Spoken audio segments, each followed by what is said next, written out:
A paz do Senhor Jesus. A paz, Senhor. Primeiramente, minha gratidão a Deus que nos dá o privilégio de estar mais uma vez na casa do Senhor para cultuá-lo. O nome dele, louvado seja Deus. O presbítero irmão Douglas me convidou faz mais de 2 meses.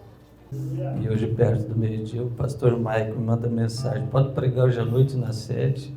Aí eu peguei, mandei o panezinho, o pastor Gaspar mandou. Aí ele olhou, mas não é tu aqui nesse retrato, tá me deixando mais jovem aí. Deus seja louvado por isso. Pastor Gaspar, Deus te abençoe, obrigado. Os companheiros aqui, uns de muito tempo, glória a Deus. Engraçado que eles não branquearam o cabelo. Mateus, capítulo de número 26. Vamos ler ali do verso 6 em diante. Estando Jesus em Betânia, em casa de Simão, o leproso, aproximou-se dele uma mulher com um vaso de alabastro com unguento de grande valor, derramando-lhe sobre a cabeça quando ele estava sentado à mesa. E os seus discípulos, vendo isto, indignaram-se, dizendo: por que este desperdício? Pois este unguento podia vender-se por grande preço e dar-se o dinheiro aos pobres. Jesus, porém, conhecendo isto, disse-lhes: por que afligis esta mulher? Pois praticou uma boa ação para comigo. Porquanto sempre tende convosco os pobres, mas a mim não me haveis de ter sempre. Ora, derramando ela este unguento sobre o meu corpo, fê-lo preparando-me para a minha sepultura. Em verdade vos digo que onde quer que este evangelho for pregado em todo o mundo, também será referido o que ela fez para a memória sua. Amém? Podeis assentar? Glória a Deus. Este fato do chamado jantar em Betânia está registrado também em Marcos e João. Lucas não registrou esse fato, mas Marcos registrou. E João, um pouquinho diferente, inclusive dá os nomes de Maria, que ali estava, essa mulher que fez esse ato. Os últimos capítulos dos evangelhos que temos na Bíblia é chamado de últimas instruções de Jesus aos seus discípulos. E este fato que lemos ocorreu na última semana. Ali diz que 6 dias antes ele foi para Betânia. E aqui diz que 2 dias antes, a Páscoa, dele ser crucificado, foi esse jantar. Então aqui diz que, estando Jesus em Betânia, um pequeno vilarejo que diz que era mais ou menos 3 quilômetros do centro de Jerusalém. Então era praticamente um bairro, era pertinho, mas era um vilarejo pequeno. O local diz que era, então, na casa de Simão, que devia, então, ser vizinhos muito próximos de Maria, Marta e Lázaro, que a vila era pequenininha, e estavam todos juntos nesse momento. Diz assim, Simão o leproso. Com certeza esse homem não tinha mais lepra, senão não podia estar dando uma festa na casa dele. Então dizem, porque na época, claro, o leproso tinha que ser isolado da família, da sociedade, colocado em isolamento, não podia ter contato algum. Então esse homem havia sido leproso. E há historiadores que dizem que Jesus curou esse homem da lepra. Interessante que, conforme a tradição da época, às vezes algum episódio forte, marcante, ficava fazendo parte do nome da pessoa. Então ele não era mais leproso, mas a sociedade ainda dizia Simão o leproso. Então não importa o seu passado, aquilo que o mundo, o inimigo, os da família, quem sabe, fica dizendo, mas fulano isso, fulano aquilo, o importante é o agora com Cristo. Glória. Aleluia. Então às vezes o mundo põe um rótulo, um carimbo na gente, baseado no passado. Não, mas era isso, era aquilo, graças a Deus era. Talvez chegou uma pessoa para o pastor e disse assim, não, eu não gosto da tua igreja. Lá na tua igreja, ex-bandida, ex-ladrão, ex-prostituta, ex-isso, ex-aquilo, e o pastor deu um glória a Deus. E eles dizem, qual é o motivo? É que é tudo ex, ninguém é mais. Jesus já libertou. Aleluia. Então a festa era na casa de Simão, o ex-leproso, vamos dizer assim, não era mais. Então possivelmente a história aqui era um jantar de gratidão, ceia, a refeição da noite. E refeição, chegar à mesa com alguém, é um símbolo de comunhão. E para o judeu isso era muito importante. Mas até hoje, ninguém convida um estranho para a sua mesa, na verdade. Você convida, de preferência, as pessoas com quem você tem comunhão. Parente, amigos, pessoas próximas. Como era a última semana de Jesus, e Jesus já tinha instruído os seus discípulos, como disse, fazendo parte das últimas instruções, Jesus já disse que ele estava indo ali para Jerusalém, e ali ele seria entregue aos pecadores, aos malfeitores, para ser crucificado. Ele já estava advertindo. Então eu acredito que esse homem viu aquilo como uma última oportunidade, e convida Jesus e sua comitiva para um banquete na casa dele, num ato de gratidão pela bênção recebida, pela cura, pela salvação, pelos milagres. Aqui mais uma coisa, gratidão. Muitas vezes estamos infelizes, insatisfeitos, até mesmo na igreja, porque falta uma coisa, gratidão pelo que Deus já fez. Estamos reclamando daquilo que ainda não alcançamos e esquecemos do quanto Ele já fez pela gente. Estamos queixando de uma dor momentânea, mas esquecendo de ser grato por tudo que Ele já fez. E tem uma das lições que eu vejo aqui do Simão, que embora ainda estava com o rótulo de leproso, era um momento de gratidão que ele faz uma festa, um banquete na casa dele, para Jesus e toda a sua comitiva, e mais os vizinhos, porque estava Marta e Maria e Lázaro lá, então era mais os vizinhos junto, não era uma pequena festa, era um momento de comunhão e de gratidão a Jesus Cristo, por aquele momento festivo. Aí diz que vem essa mulher, que João diz que era Maria. Olha, Maria era aquela irmã de Lázaro, a quem Jesus havia ressuscitado. Certamente ela também já estava ciente das últimas instruções de Jesus, dizendo que naquela semana ele seria morto na cruz. E ela vê isso também como uma oportunidade única. E isso é muito importante, nós não deixar passar as oportunidades, ter discernimento das coisas. Houve um momento que Jesus disse para os seus discípulos, vocês olham para as nuvens, e dependendo do tom que está no céu, vocês dizem amanhã vai chover ou vai fazer tempo bom. Se vocês sabem discernir os sinais da natureza e não sabem discernir os sinais dos tempos que estão vivendo, então a gente precisa discernir os sinais do momento que estamos vivendo. Momentos complicados e difíceis, semelhante àquela semana que era os últimos dias de Jesus, e ele adverte, instrui e ensina. E Simão aproveitou a última oportunidade de estar com Jesus e fazer uma festa, um banquete de gratidão. Maria vê aquilo também como último momento e aproveita. Todos os sinais nos mostram que nós estamos vivendo os últimos dias. Naquele dia Jesus estava indo. Os sinais de hoje mostram que ele está voltando. E a pergunta é, estamos preparados para recebê-lo? Para encontrar com ele? Aleluia! A Maria vê aquilo como uma oportunidade única, certamente vizinha, e diz que Marta, João escreveu que Marta estava servindo. A Maria vai lá e pega o que ela tinha de precioso, aquele unguento. Diz que era de alto valor. Eles tinham 3 finalidades, porque guardavam unguento. Era uma espécie de economia, vamos dizer assim, mas tinha um objetivo. As moças iam adquirindo e guardando esse unguento para a época do casamento, para as bodas, porque era fino e de perfume agradável. Ou para presentear e honrar alguém muito importante, então você tinha algo de valor. Ou como costume da época, para ungir o corpo de algum falecido da família.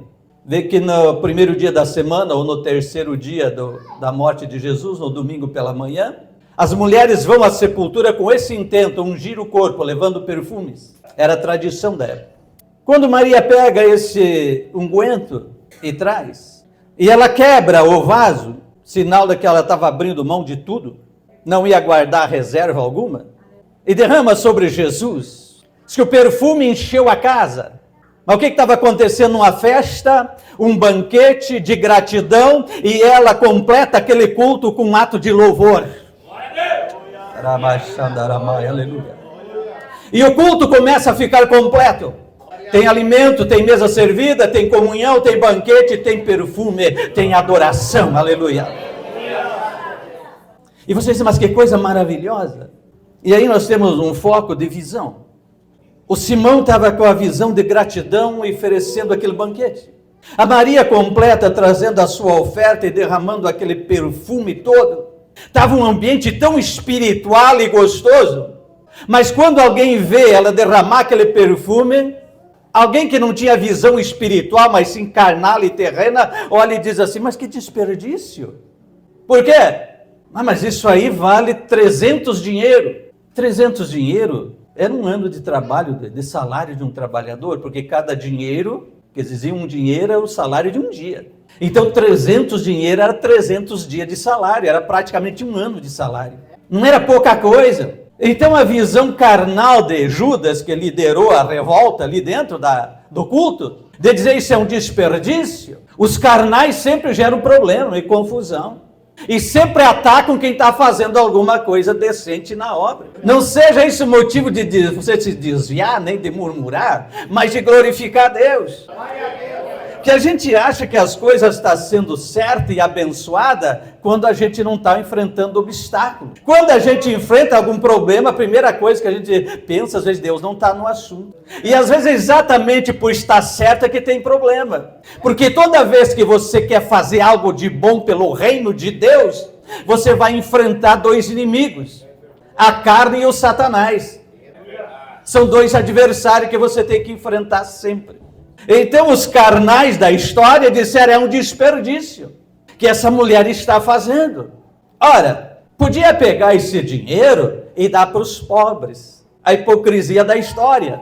No outro evangelho está registrado assim, não é que Judas tivesse preocupação com os pobres, é que ele era o tesoureiro, ele carregava a bolsa do dinheiro e ele roubava, tirava para si, se aproveitava da situação. Então não é porque tem alguém que se aproveita da situação que você vai deixar de fazer o que é certo. Não é porque tem alguém que se opõe e murmura do que você faz, que você vai deixar de fazer o que é certo. Então veja bem, o ambiente era festivo, o ambiente era de comunhão, estava uma beleza, aquela ceia, gratidão, e aquele ato, que falta palavra para descrever, né? Certamente ela era vizinha do homem ali, ele estava correndo a janta, ela pega na sua casa aquele vaso e quebra, derrama, perfume enche a casa. Imagina que coisa maravilhosa. Mas aí vem alguém e diz, é um desperdício. Você vê que a visão faz a diferença. Quando você tem uma visão espiritual, você vê as coisas de maneira mais ampla, mais alta. Observe que Jesus sempre diz assim, olhe para cima. Só teve uma vez que Jesus disse, olhe para o campo que está maduro, pronto para a colheita. Mas outras vezes a Bíblia diz, olha para cima. O escritor aos Hebreus diz, olhe para Jesus, autor e consumador da fé. Então a questão é visão. Se a tua visão está para cima, você vê as coisas sublimes, as coisas do alto. Se a tua visão está para baixo, você vê a coisa terrena e passageira, porque aqui tudo é passageiro. E cima é eterno, e baixo é passageiro. Então ali é uma questão de visão. E aqueles discípulos, como diz, liderado pelo Judas nesse momento, estavam com a visão baixa, terrena, e olharam apenas para o valor monetário e disseram, isto é um desperdício. Mas a Maria estava vendo outro valor, o valor eterno das coisas, o espiritual. E quando você compara, não tem como você avaliar as coisas desta vida com as coisas do porvir. Não tem como comparar. Tanto que homens como João, Paulo, que foram arrebatados e viram as coisas gloriosas da eternidade, eles não acharam nada na terra que pudesse dizer, então eles disseram semelhante a tal coisa. É tão mais alto e sublime que não há nada na terra que se compare. Isso que é coisa além da nossa capacidade de entender. Então é rua semelhante a ouro, semelhante a pedras preciosas, semelhante a isso ou aquilo, porque na terra não tem nada igual aos céus. Então é questão de visão. Por que Jesus disse assim, aonde estiver o vosso tesouro, ali estará o vosso coração. A vossa boca fala do que o coração está cheio.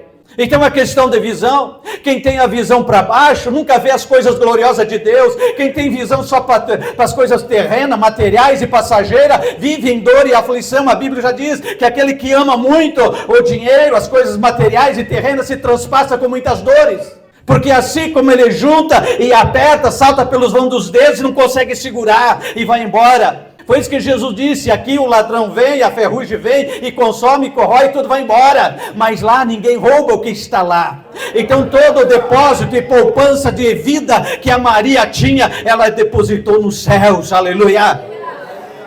vê que Jesus vai e diz: por que vocês estão molestando essa mulher? Observe que a coisa ali ficou feia, o clima. Começaram realmente a atacar a mulher. Por que vocês estão molestando essa mulher? O outro evangelista diz: afligindo essa mulher. Parece que queriam arrancar os cabelos da mulher, né? Ainda mais que ela foi secar os pés de Jesus com os cabelos. Mas aí Jesus toma a palavra. A festa era na casa do Simão. Maria e Lázaro e Marta estavam lá, todos os discípulos, mas a pessoa central da reunião era Jesus. Aleluia! A pessoa mais importante ali era Jesus. É outra lição que precisamos aprender nas nossas reuniões, culto, festividade, seja lá o que for, reunião de família, culto de família, onde for, a pessoa central tem que ser Jesus, o centro da pregação é Jesus, a pessoa da palavra é Jesus, o adorado é Jesus, o amado é Jesus, referenciado é Jesus, o ensino é de Jesus. Que a gente está cansado de coisas por aí, eventos, shows, espetáculos, com tanta gente, tanta coisa, e a última coisa às vezes a falar, e às vezes nem menciona o nome de Jesus. Fala tanta coisa linda e bonita, mas menos ensinos de Jesus. Jesus toma a palavra e começa a corrigir o assunto. Ele diz: olha, primeiro, o ato que essa mulher fez tinha algo até, eu diria assim, profético na história. Ela entendeu o aviso. E Jesus disse: ela se antecipou. Porque costumavam ungir o corpo do morto, depois de morto, é claro, né? O corpo do morto só depois de morto, né? O fato de ir lá da sepultura para ungir. Era um costume da época, por causa do mau cheiro, da decomposição, coisa que eu costumava ir lá no dia seguinte e ungir. Foram Jesus no terceiro dia por causa da Páscoa, eles não podiam fazer nada no sábado. Aí Jesus diz: ela se antecipou em ungir o meu corpo, preparar para a sepultura. Visão espiritual. Aproveitar a oportunidade, o momento. Discernimento espiritual. Então Maria se antecipou. E Jesus diz: esse ato que ela fez, vocês não entenderam. E Jesus repreendeu os adversários dela ali, que estavam torturando a vida dela, agredindo ela ali com palavras e tudo, e murmurações. Jesus tomou a situação. Então nós precisamos entender também, como a Bíblia diz, nossa luta não é contra carne e sangue. Não estão para nos atacar ou agredir esse ou aquele. Se você está sendo vítima de calúnia, difamação, ataques, perseguição, deixa Jesus tomar a tua causa, confia nele. Aleluia. Confia nele. Basta você fazer a coisa certa e confia nele. Adversário vai ter, mas dos seus adversários na obra, é Jesus que trata com ele. É Jesus que trata do assunto. Ali tinha os discípulos de Jesus, todos. O desviado ali era o Judas. E às vezes um desviado, dentro da congregação, contamina muitos. Que parece que aquele momento ali não foi só o Judas, não, que começou a afrontar a mulher. Diz que os discípulos, não tinha mais gente seguindo o Judas. Mas o pivô do mal ali era o Judas. Mas Jesus toma a causa ali e resolve a situação. Os outros discípulos aceitaram a correção, mas o Judas não. Vocês sabem o fim trágico da vida dele. Creio que todos sabem. Mas os outros aceitaram a correção. Até mesmo Pedro, que pouco depois daquele momento negou o nome de Jesus durante o julgamento, mas depois que Jesus ressuscitou, Jesus vai lá na praia encontrar Pedro e restaurar a vida do Pedro. Então Jesus conhece corações. Quem sabe numa visão carnal, a gente ia dizer: não, o Judas está certo, é um desperdício. Pedro negou Jesus, não merece mais nada. Mas Jesus, que conhece os corações, ou ontem, hoje ou amanhã, para ele é a mesma coisa, ele viu que Judas não tinha futuro, que estava previsto em profecias, mas Pedro tinha futuro com Deus. Então ele vai lá e restaura a vida do Pedro. Aí Jesus, nesse ato de correção da situação ali, Jesus vai e diz assim: por onde o evangelho, este evangelho foi pregado em todo o mundo. Aleluia. Olha a visão de Cristo. Esse evangelho será pregado em todo o mundo. E onde for pregado, será contado o testemunho dessa mulher. E aí o que nós vemos? A história do Judas também é contada em todo lugar, né? Mas a mancha do traidor. Mas dessa mulher tem um testemunho de virtude. De alguém que amou e que soube valorizar e agradecer. E na carona está o Simão também, porque quando conta a história da Maria, como estamos falando aqui, conta a história do Simão também, o ex-leproso. Porque ficou marcante aquela história. E por onde o evangelho for pregado, em todo o mundo, essa história será contada. O testemunho dela será contado. Foi o que Jesus disse. Ampliando a visão e o leque da história, será contado para testemunho. É o legado que vai ficando. E eu costumo dizer, o Evangelho de Cristo chegou a nós ao longo de todos esses 2000 anos de cristianismo, porque de geração em geração, Deus vai levantando pessoas a quem Ele chama e entende o chamado. E quando entende o chamado, ama. E quando ama, se entrega na obra, aleluia. E faz o que Ele determina. E o Evangelho vem passando de geração em geração. Legado que vem ficando, como ficou dessa história. E aí chega nos nossos dias. Que evangelho estamos preparando e passando para a nova geração? Ah, que evangelho. Lembro-me dos primeiros cultos em Parobé. Comecei de obreiro aqui, eu e minha esposa aqui, finalzinho de 1979, a gente é do século passado. Reviramos Parobé de casa em casa com juventude, nós ali de jovens, claro que Parobé é bem menor que hoje, né? 1/3 no mínimo disso, ou menos até. De casa em casa, batendo de porta em porta, evangelizando. Fazendo o culto na esquina, na frente de uma casa, em cima de carroceria de caminhão, de tudo isso. Com um amplificadorzinho, a bateria ligada na bateria do carro e uma cornetazinha fanha. Saudoso sogro do Luiz Maurício era o nosso primeiro pastor aqui naquele tempo. E a gente dizia assim, que bom se tivesse uma igreja em cada esquina, em vez de um boteco em cada esquina. E a gente orava e dizia, Senhor, levanta obreiros para a tua obra. Hoje, dá para dizer que tem uma igreja em cada esquina, em Parobé, não só em Parobé, por aí tudo. Claro que tem uns que é meio duvidoso, mas tem muita gente boa fazendo a obra do Senhor. Tem muita gente fiel fazendo. Então, quando a gente olha para esses fatos, não tem como não ser grato a Deus, festejar na presença dEle. Aleluia! Quem sabe você não tem um vaso de um perfume precioso assim aqui, mas isso simboliza a adoração da sua alma, seu coração grato a Deus. Quem sabe você não tem muita coisa material que você possa ofertar, mas você pode fazer com o Simão uma reunião de adoração e gratidão a Deus. Quantos milagres temos vivido da mão do Senhor nesse tempo? Quantos milagres na nossa vida e na vida de muita gente. Porque o Evangelho de Cristo, veja bem, nesse culto em Betânia, estava o Simão, que era leproso, que segundo a história, não está na Bíblia, segundo a história, foi Jesus que curou ele. Estava o Lázaro, aquele a quem Jesus ressuscitou. O Evangelho sempre é marcado por milagre. Milagres são sinais do poder salvador de Jesus Cristo. Não é coisa, não é o milagre em si, é o sinal que isto representa.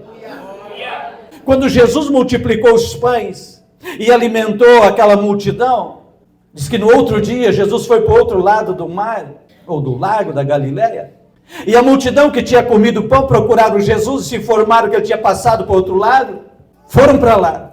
Quando chega lá, Jesus disse, vocês não vieram atrás de mim por causa do celestial, mas era por causa do pão e do peixe. Vocês querem mais pão e mais peixe. Vocês não entenderam o sinal, vocês não vieram por causa do sinal. Mas que sinal? Esse é o problema. Tem gente que só quer pão e peixe, dinheiro, negócio, empresa e tudo mais. E tem gente, pastores, missionários se vendendo, semelhante ao Balaão. Vai lá orar, pregar e profetizar por dinheiro. E não para falar do reino, de arrependimento, de conversão. Ele está voltando, entenda o sinal.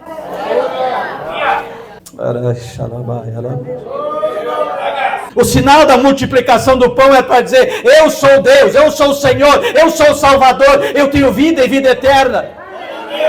Mas eles só queriam pão e peixe. É multidões hoje correndo atrás de pão e peixe. O problema é que tem gente vendendo, fazendo do evangelho negócio. Então quando eu olho aqui, é muito mais que um vaso de um perfume quebrado. É visão espiritual, discernimento espiritual, conversão de alguém que olha para o reino eterno e não para a coisa terrena. Aleluia! Aleluia! É visão alta e não baixa. É gente que não se vende. É gente que não é Judas, mas é Simão e Maria. O evangelho é marcado por sinais. O problema é que o espírito do anticristo faz sinais de mentira para enganar. E tem muita gente indo atrás dos sinais de mentira. Você olha o final do livro de Marcos, o Senhor disse: esses sinais acompanham os que creem. E encerra dizendo: os discípulos saíram pregando. E o Senhor era com ele, confirmando a palavra com sinais. Que sinais? Conversão, batismo com o Espírito Santo e curas. Como precisamos clamar a Deus por esses sinais. Não existe missão sem sinais sobrenaturais do poder de Deus, sem presença do Espírito.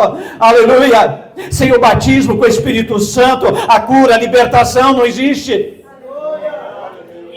Isso só existe para aqueles que olham para Ele, que olham para cima, que olham para o Senhor, que se rende ao reino. Porque é que na chamada oração do Pai Nosso, em Mateus 6, Jesus começou ensinando eles a orar, dizendo: Pai Nosso que está nos céus, venha a nós o teu reino. Reino é presença dos céus, é governo e domínio, é senhorio. Ele é o Senhor, Ele é o Rei, Ele é o nosso Deus. Mas tem gente que não diz: venha o teu reino, diz: venha o reino daqui de baixo. Após Jesus jejuar e orar no deserto, o inimigo fez essa proposta para Jesus. Tirou todos os reinos da terra. Esqueceu que pouco antes, aos fariseus e os demais judeus, Jesus tinha dito, e também para Pilatos: o meu reino não é desta terra. Aleluia! Se fosse desta terra, meu exército pelejava por mim. Mas meu reino não é desta terra. Que decepção para muitos daqueles seguidores. Porque achava: agora ele vai vir, vai nos libertar do reino do Império Romano, vai se assentar no trono, descendente de Davi, vai reinar sobre nós e vai... Que visão mais baixa e terrena! O Senhor estava falando de reino eterno, vida eterna, e não reino terreno. Todos os reinos da terra passaram. Cadê Nabucodonosor? Cadê Ciro? Cadê Alexandre o Grande? Cadê os comunistas da antiga União Soviética? Stanley e os demais? Hitler, cadê? Acabaram todos, porque o reino terrestre acaba. Por isso Jesus disse: o meu reino não era aqui, meu reino é de lá. Coisa que um simples leproso entendeu. Uma simples mulher que viu o irmão ser arrestado entendeu. Mas o Judas, que andava 24 horas com Jesus, não entendeu, não mudou a visão. Que tipo de discípulo você é? É tempo de confronto, sim.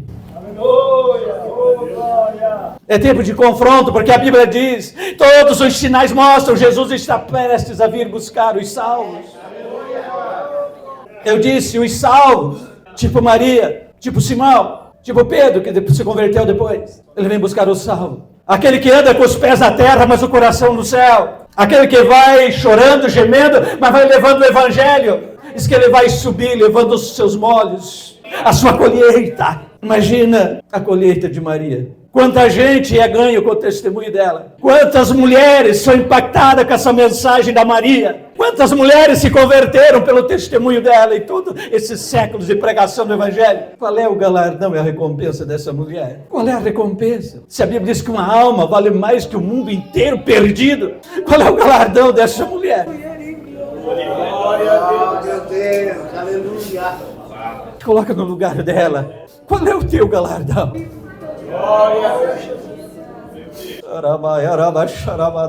Qual é o teu galardão? Fica em pé, por favor.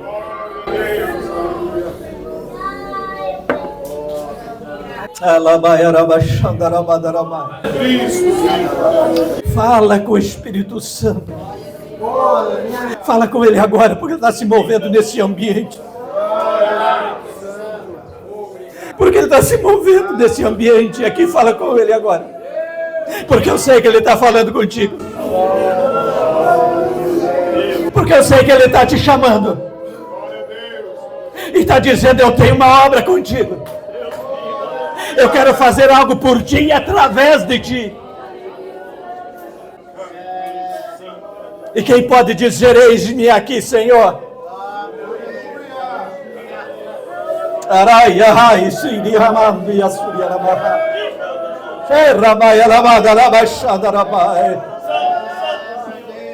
Vai enchendo teus vasos, Senhor. Vai enchendo. Vai enchendo, Senhor. Não existe missão com vasos vazios. Missão tem que ser com vaso cheio, porque você tem que transbordar. Semelhante ao perfume da Maria. Enche a casa. Aleluia.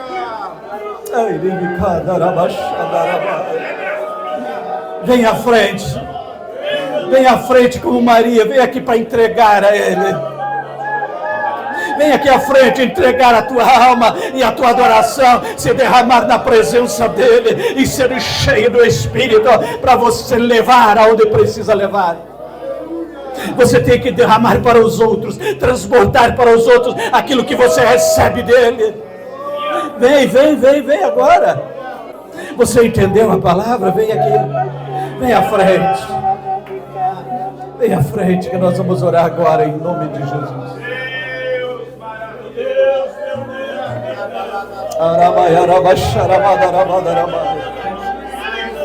Recebe em nome de Jesus o óleo de conforto, de consolo, o bálsamo da cura na tua alma. Recebe nesta noite um bálsamo de cura, porque Ele te restaura. E o teu testemunho vai impactar, sim, creia. Recebe em nome de Jesus, que se derrama o óleo do céu sobre a sua vida. Vai receber em nome de Jesus. Tem mais alguém de coragem que quer vir à presença de Deus, que entende o chamado do Senhor? Vem aqui à frente, derrama a sua alma.